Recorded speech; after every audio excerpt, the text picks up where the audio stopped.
Good morning, students. How are you all? I hope you all are in good health and taking great care of yourself. I am Fatima Kulsala from Atmiya Green School, Chadeshwar, and I welcome you all to our English class.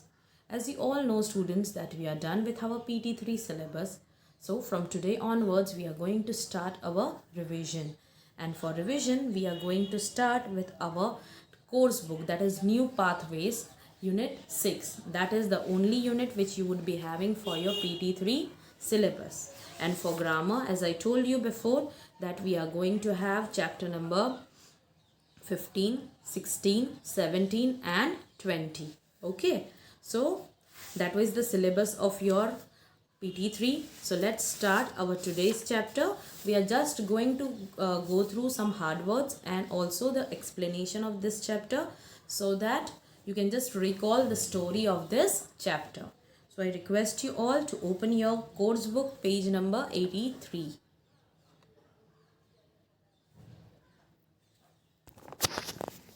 Here we are going to talk about a girl named Anna. Okay, she wants a pet and she wants a dog as a pet, but her parents are not ready to get that for her. Okay, and she describes her situation, her problems in her life with her friend named Zen. So let's see the chapter, it's very interesting. Let's read the story over here. At least a fish, said Anna. Her mother sighed and her father looked sad. That means Anna said that can I get at least a fish? Because मैंने आपको बताया कि उसके parents उसको dog खरीदने नहीं दे रहे थे, इसीलिए उसने क्या बोला कि मुझे एटलीस्ट फ़िश खरीदने दो. Her mother sighed and her father looked sad. That was not because the idea of buying a fish for his daughter made him unhappy. Mr. Bopanna's face was like that. Means uske jo father hai Anna ke, Mr. Bopanna, he had such a face that whenever you look at him, you would feel that he is sad. If he was not smiling, he looked tragic. That means अगर वो smile नहीं कर रहा है तो ऐसा लग रहा है कि वो बहुत ज़्यादा दुखी है. Sad means दुखी.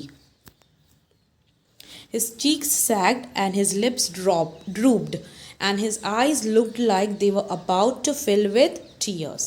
Luckily for the people around him, Mr. Bopanna rarely stopped smiling. मतलब उनके आसपास के जो लोग थे उनके सामने वो कभी अपना स्माइल बंद ही नहीं करते थे.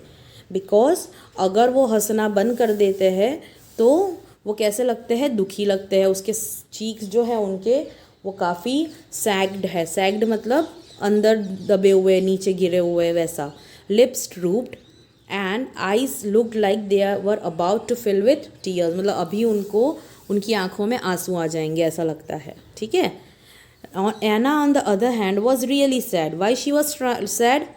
Because she has been trying for days to get her parents to adopt a dog. She wanted to adopt a dog. मतलब जिसको आप घर लाके उनका फैमिली की तरह ध्यान रखते हो, राइट, उसको अडॉप्ट करना बोलते हैं. She had seen in young readers section of a newspaper that there was a homeless litter of pups. Litter मतलब पूरा ग्रुप होता है पपीज़ का. ठीक है, वो है उसमें जो उसने एक न्यूज़पेपर है उसके यंग रीडर्स सेक्शन में पढ़ा था इसके बारे में. Give one of these adorable pups a home and get yourself a faithful friend for life, said the ad. मतलब ad में क्या लिखा हुआ था कि ये जो adorable मतलब इतने lovable जो puppies है उनमें से किसी एक को घर ले जाओ and get yourself a faithful friend. As you know कि dog is a faithful friend, तो अगर आप उसको लेके जाओगे तो वो हमेशा आपसे फेथफुल रहेगा. But her mother said that pups are nuisance. मतलब वो अच्छे नहीं होते हैं, मतलब हर जगह तकलीफ़ पैदा करते हैं, इनकन्वीनियंस पैदा करते हैं. So her mom doesn't like that. They are so adorable. See it says here adorable pops. अभी एना कन्विंस करने का ट्राई कर रही है, किसी भी तरह से वो अपनी बात मनवाना चाहती है, right, but her mother रेफ्यूज्ड.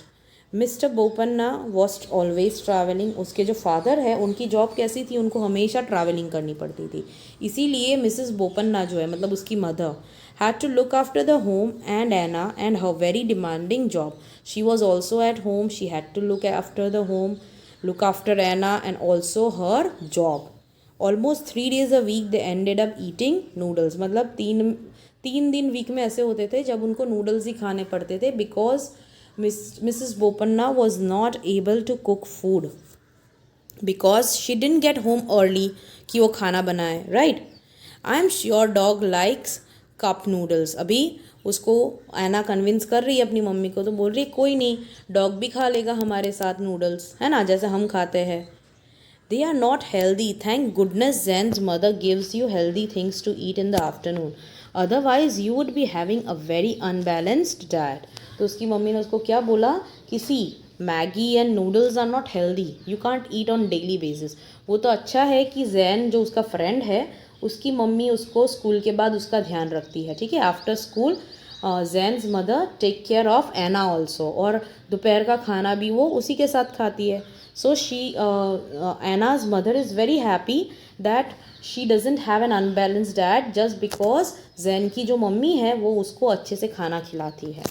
When Anna came back from school, she went with Zain to his house, and Zain's mother looked after her until Mrs. Bopanna got home. मतलब वो उसकी मम्मी जब तक जॉब से रिटर्न नहीं होती है तब तक वो एना जैन के घर ही रहती है। Anna had been waiting for her father to come back from his business trip so that she could ask him to help her talk to her mother about the pup. But all that happened was that Mr. Bopanna's smile disappeared. No, he said and stopped smiling. So अभी तक तो उसकी mummy को convince करने का try कर रही थी, but she was not ready. तो उसने सोचा कि पापा को मनाएंगे और फिर पापा मम्मी को मना लेंगे, but that also didn't happen. Her father also said no, that you are not getting the dog as a pet. So Anna got a fish instead of dog.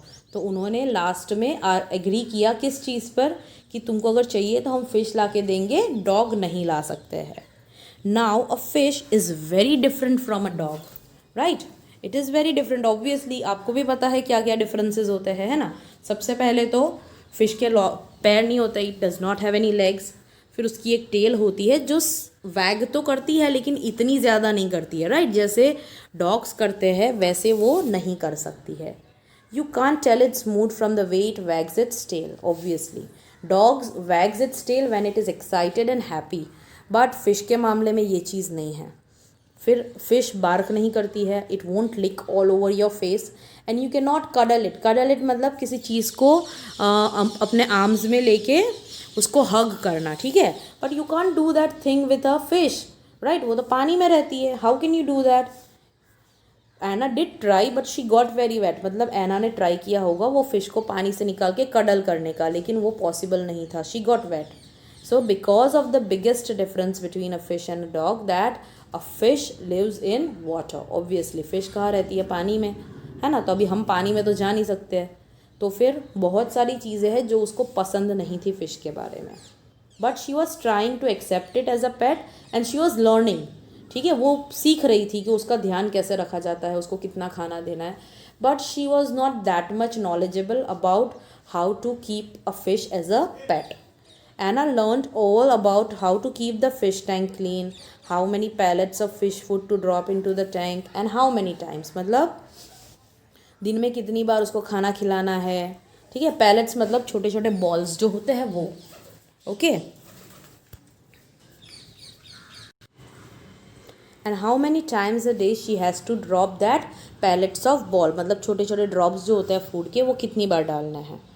It is ridiculous, she told Jain, उसने जैन को बताया कि it is so ridiculous, मतलब it is so funny and unimaginable, कि अभी उसको पता नहीं चल रहा है जैन को, राइट, सबसे पहले तो इतना ज़्यादा, और उसका जो इंग्लिश है वो इतना अच्छा नहीं है जितना एना का है। Anna uses such hard words कि कभी कभी जैन को समझ में ही नहीं आता है कि what is Anna trying to say. Zain looked pained, he wished Anna wouldn't use such big words. Obviously उसको ऐसा लगता है कि इतने बड़े बड़े वर्ड्स क्यों यूज़ कर रही है वो। It is, he asked, trying to guess what ridiculous might mean, good, bad और स्कैरी, मतलब उसको एक्चुअली में पता ही नहीं चला कि रिडिक्यूलस का मीनिंग क्या होता है। Of course it is, I am sure the poor things are starving. अभी यहाँ पे पुअर थिंग्स किसको कहा है, फिश को कहा है। And you need to remember fish यहाँ पे सिंगुलर और प्लूरल सेम होता है, हम फिशेस नहीं लिखते हैं। अगर ज़्यादा है, 4-5 है जैसे इसके अंदर थी, ठीक है, 3 थी उसके पास, ठीक है, लेकिन फिर भी हम 3 फिश ही लिखेंगे। We can't write 3 fishes, okay. तो यहाँ पे 3 फिश है उसके पास और उसको क्या लगता है कि दिन में इतना कम खाना देंगे देन दे आर स्टार्विंग, मतलब उनको बहुत ज़्यादा भूख लगेगी और भूख से मर जाएंगे। No wonder they are always opening and shutting their mouths, they want more food. Anna को क्या लगता है कि फ़िश अपना मुंह बार बार खोल बंद क्यों करती है, क्योंकि उसको ज़्यादा खाना चाहिए। बट एक्चुअली में that is not truth. Why do they keep on opening and shutting their mouth? Because that's the way they breathe, okay, that is the way they breathe. जैसे हम ब्रीथ करते हैं ना, वैसे वो भी ब्रीथ करते हैं पानी में। And they need to take oxygen which is dissolved in the water, ठीक है, इसीलिए वो मुंह खोल बंद करते हैं ताकि वो पानी के अंदर से जो ऑक्सीजन है वो गल्प कर सके। They do? Asked Zen. Of course they do. Wouldn't you want more food if someone dropped a little ball of food for you just once a day?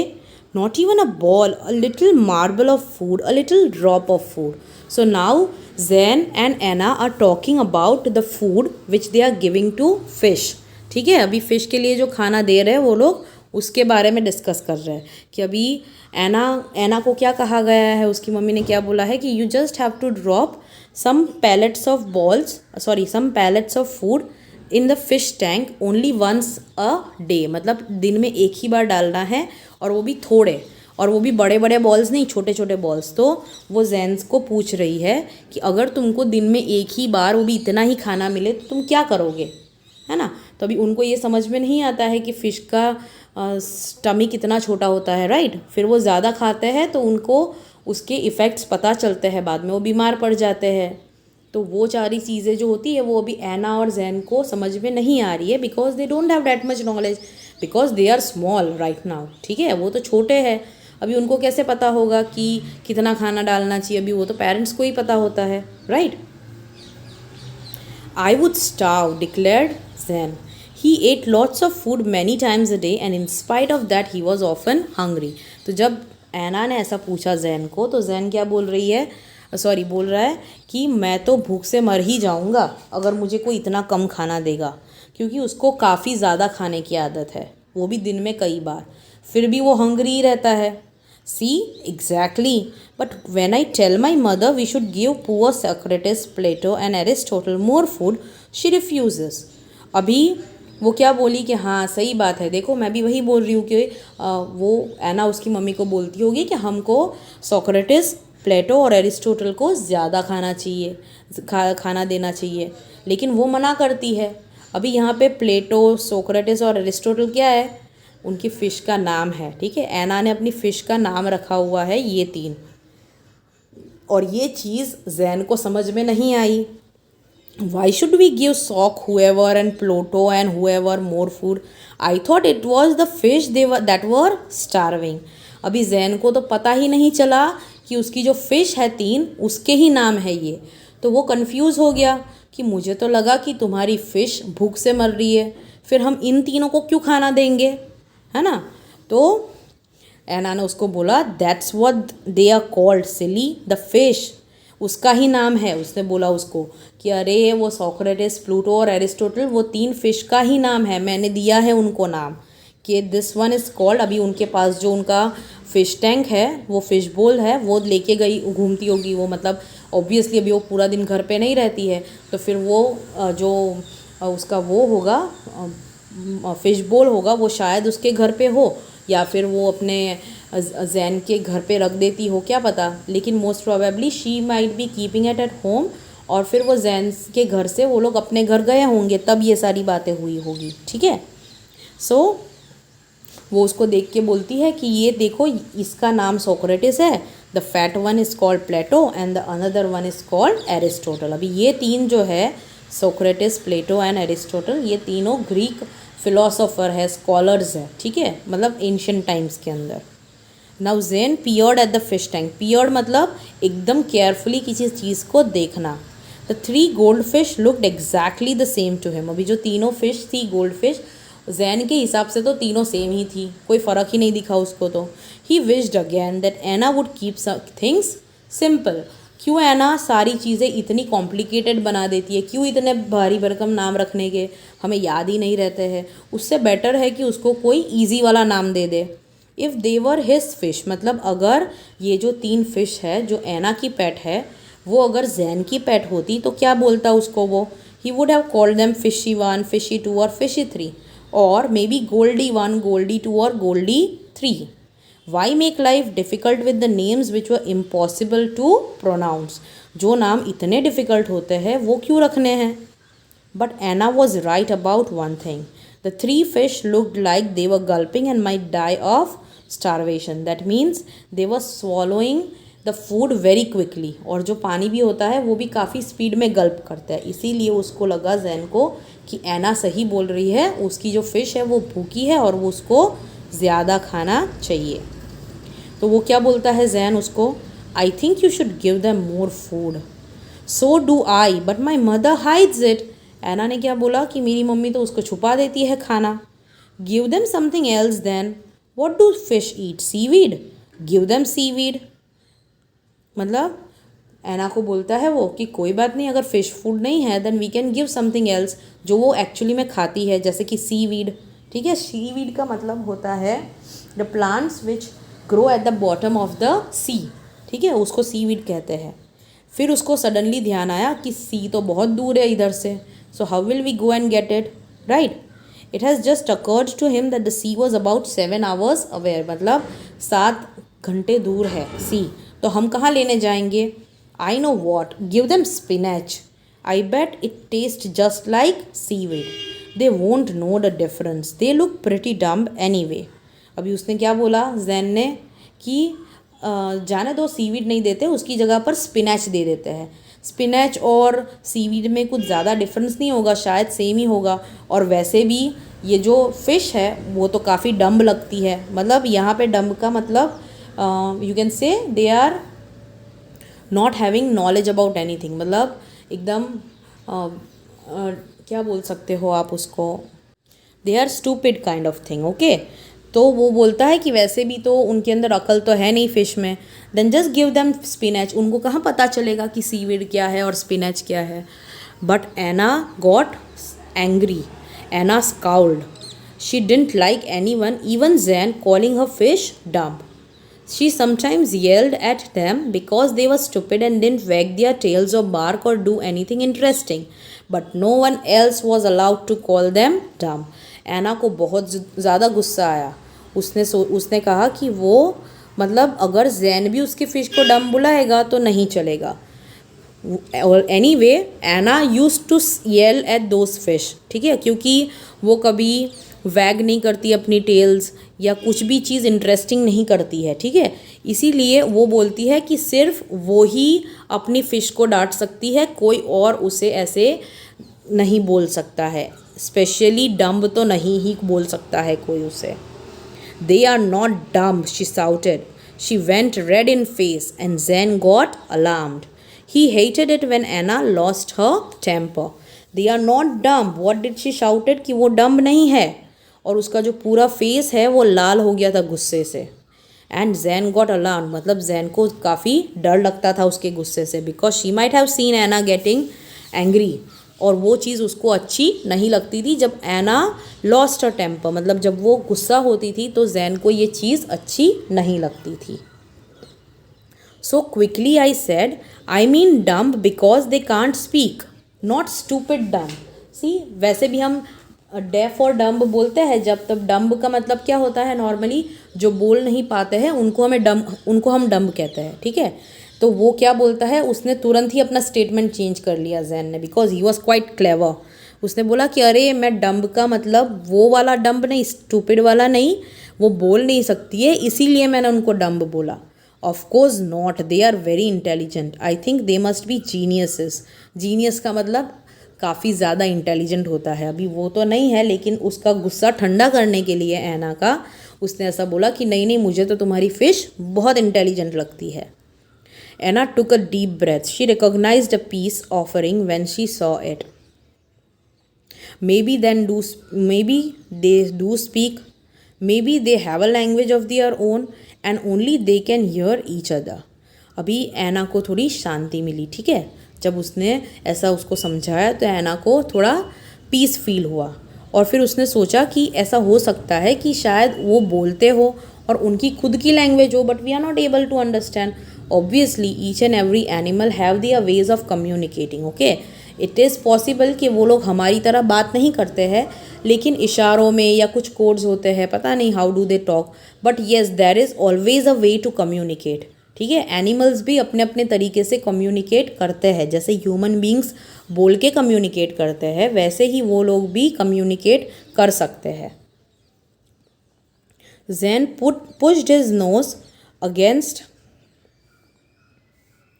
the glass and stared at the fish. अभी वो एकदम नज़दीक जाके fish को देख रहा था। They were opening and shutting their mouths. They reminded him of their bandmaster, Mr. Thomas. He did exactly the same thing when he was conducting the school band, मतलब जिस तरह से फिश अपना मुंह खोल बंद कर रही थी, उसको अपने बैंड मास्टर मिस्टर थॉमस की याद आ गई और उसको क्या लगा कि वो लोग मुंह खोल बंद कर रहे हैं, मतलब they are talking to each other. Anna came to look, what do you think they are saying.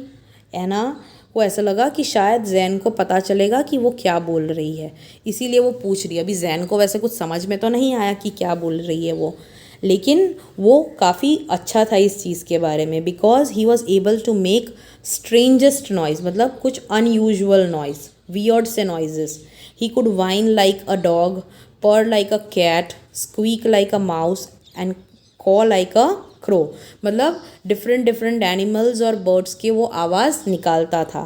And he could do the whoosh of a coconut tree and glug of a sink as it got unplugged. मतलब जब wind चलती है तो coconut trees जिस तरह से हिलते हैं वो आवाज़ भी उसको आती है निकालनी। फिर वो सिंक के अंदर पानी भर गया और सडनली आप सारा कचरा निकाल दो और वो पानी जैसे निकलता है वर्लपूल की तरह, राइट, उसका आवाज़ भी उसको करना आता है। और उन्हीं सब चीज़ों से वो कभी कभी ट्रबल में आ जाता है, राइट। सो फिश की तरह प्रिटेंड करना तो काफ़ी ईजी है ना, तो वो फिश की भी आवाज़ कर सकता है। तो उसने कुछ कहा ऐना को बोल के, ठीक है, कि वो लोग ऐसा कुछ कहने की ट्राई कर रहे हैं, तो उसका मतलब क्या होता है। तो जैन ने एक्सप्लेन किया कि स्पिनच कहाँ है, ऐसा पूछ रही है fish, where is the spinach. Anna went to the refrigerator and pulled out all the vegetables but there was no spinach. Do you think coriander will do, we have lots of coriander. Anna के पास spinach नहीं था, coriander था। तो वो जैन को पूछ रही है कि अगर स्पिनच की जगह कोरिएंडर डाल देंगे तो चलेगा। तो जैन ने बोला yes, as if they all know the difference. Anna looked at him with dagger eyes.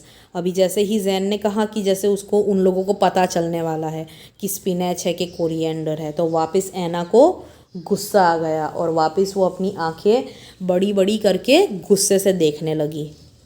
तो वापस जैन ने क्लैरिफाई किया, क्या बोला, not because they are not clever, Jan said quickly. उसने तुरंत ही उसको शांत करने के लिए बोला कि नहीं नहीं, ऐसा नहीं कि वो क्लेवर नहीं है, लेकिन उन्होंने शायद स्पिनच पहले खाया ही नहीं होगा, इसलिए मैं बोल रहा हूँ, because they might have never tasted spinach before.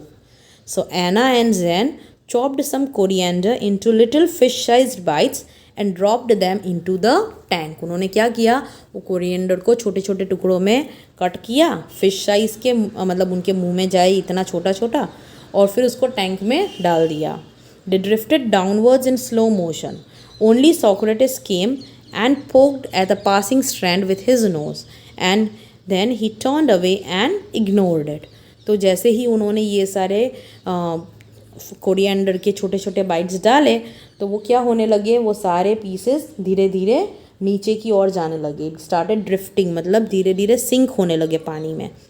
और जो सोक्रेटिस है, मतलब जो 3 फिश थी उसमें से जो एक फ़िश थी जिसका नाम सोक्रेटिस था, वो आई ऊपर और पोक किया, मतलब it tried to see what is the thing which is being put in the water, और उसको देख के अपना रास्ता उसने चेंज कर लिया है। And the fish ignored that food, मतलब उसको नोटिस तो किया उसने, लेकिन जैसे अनदेखा कर देते हैं हम किसी चीज़ को देखने के बाद, वैसे ही उसको देखने के बाद वो उधर से चला गया। So we don't know what did happen next, because this is only a part of the story at least a fish by Anushka Ravishankar. So students, I hope that now you might have recalled the whole story, and I would request you to go for question answers and understand that also.